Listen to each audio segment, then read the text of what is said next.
Today in this cichlid adventure, a look at the Bulu Red. It's big, it's mean, it's expensive. Who wouldn't want it? Oh, we use the extreme fish food quite a bit in our shop. We like it very much. It's very palatable for the fish. A lot of times fish that don't eat other things will eat the pellets, which is a great thing.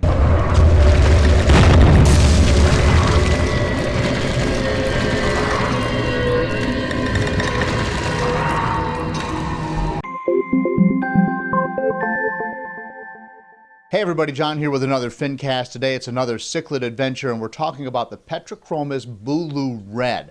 This is a rare fish. It's a cichlid that gets to be about 10 inches long in terms of the male, but it's a beautiful red color, and these things can cost about $100 a piece. In fact, as of right now in 2016, they aren't even being imported into the United States anymore. So you're going to be looking at something that was bred here in the United States. So the first generation is F1, the next one is F2. You're looking at trying to find an F1 or an F2 fish, most likely, if you're buying one of these fish in the United States. Don't want to get into that a whole lot, but I did have the opportunity to talk to Rick Bureau, who is my cichlid expert. He's actually raising the Bulu Reds on his commercial fish farm down in Florida, and he was at the Global Pet Expo this year with some juveniles that he's raising. Again, I don't know, F1, F2, but thereabouts. But there was another person also at Global who had some larger, I'll call them sub-adults because they weren't anywhere near 10 inches. These were probably fishes. In fact, this is one of them right here.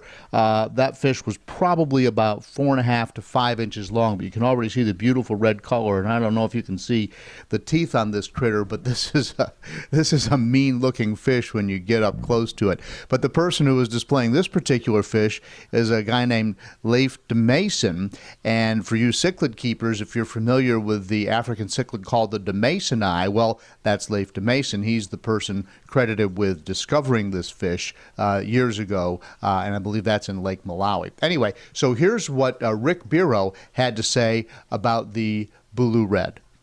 This is a fish that's been coming into the country last few years, and it's a beautiful, beautiful fish. Gets a fire engine red color, very, very aggressive. People who breed Petrochromis have many techniques for doing it just to keep them alive and keep them killing each other.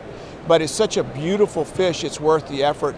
A lot of people hang PVC pipes in the tank so that other less dominant fish can go hang out in them, the females, and then when the male breeds them, they'll come down, then they'll run back up there. But I've got some small babies in here, in this tank right here, and these little 6 guys are 6 little red bulus. Now, another thing about them is they are really not coming into the country anymore out of kind of the clear blue. They supposedly still can collect them, but no one is collecting them, and no reason why. So these little guys right here will grow up to be 6, 8, 10 inches long, and they'll be fire engine red. And the value of them has skyrocketed because they aren't coming in and because they are a very aggressive fish, and breeding them is very difficult.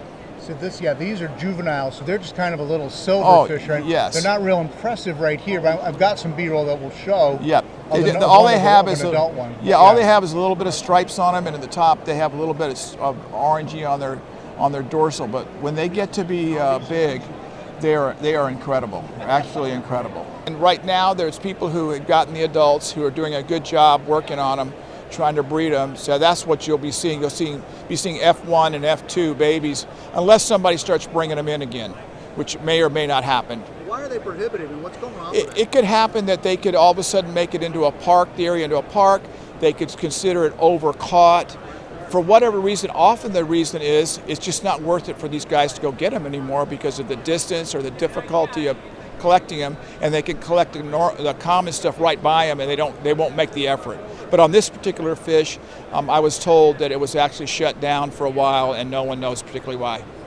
And again, that's a difficult fish to breed. You can't really keep it with many other fish. No, you cannot. I mean, when I bring them in wild, I often put them in with dither fish, like 100 red zebras, and they will seek each other out. And if they're an aggressive Petrochromis type, they will seek each other out even amongst 100 fish and just clobber them. You have to be a really knowledgeable fish keeper to want this fish unless you just had one of them in a tank. But even one of them in a tank is going to take on every other fish. How does somebody get one if they want it? They're going to be available. I've got 75, 80 of them coming up right now, but they're expensive. Their price has just doubled in the last 2 months. So retail, that's what? I would imagine it's going to be a $100 fish. And you got to find a store that can get one. Yep, you have to find a store that's willing to go look for them, and they're not common. I mean, they're just not readily available. Cichlidforum.com had some good information on this by an author named Greg Pearson, and Greg, thank you for posting this out there so everybody can see it. So the red Bulu point comes from Lake Tanganyika, so you'll want your standard Tanganyikan water parameters, which would be hard water, a high pH, even higher than typically for your Malawi cichlids. You want a lot of rock work in the tank. And Greg has reported that he's had some success keeping several pairs in a 135-gallon tank with lots of Texas holy rock, and keeping them with other Petrochromis species and maybe the occasional Plecostomus or something like that. But again, once again, this is a fish that's known for its aggression. It's not recommended you keep it with Tropheus because the red Bulus are voracious eaters, and you'll need to keep the other cichlids with them that can eat just as much, otherwise they'll wind up with bloat. But this should be a fairly easy to keep fish if you are used to keeping fish with the standard Tanganyikan water parameters. So to add insult to injury, not only is this a fish that as of early 2016 is not being exported from Africa, but they don't have a lot of young all at once, so it's difficult to get large numbers of them. Of course, that drives the price up. So, but there you go. So but you can find them if you look around. And again, Rick is growing them, and Leif is growing them. So they are available, but you'll have to find a fish store. You'll have to search around online to see if you can't find someone who will sell them to you retail. Of course, Rick and Leif being wholesalers, and they sell to the stores only. So don't contact them because they will not sell you a fish directly. This is a fish that needs to be kept, as I said, in a large aquarium, but we are seeing some evidence that you can keep a group of them. You probably need to keep them in a species-only tank or with other Petrochromis species. Some evidence online that people have had success with that, but this is not something that you will probably be putting in your typical African cichlid aquarium. This is a large, aggressive fish, and it can be quite difficult to keep with other fish. So there you go. I'll put some other links to what I've discovered as I've been searching around the internet doing some research in the description down below with this video. And I would invite you to look at my playlist of other cichlid adventures.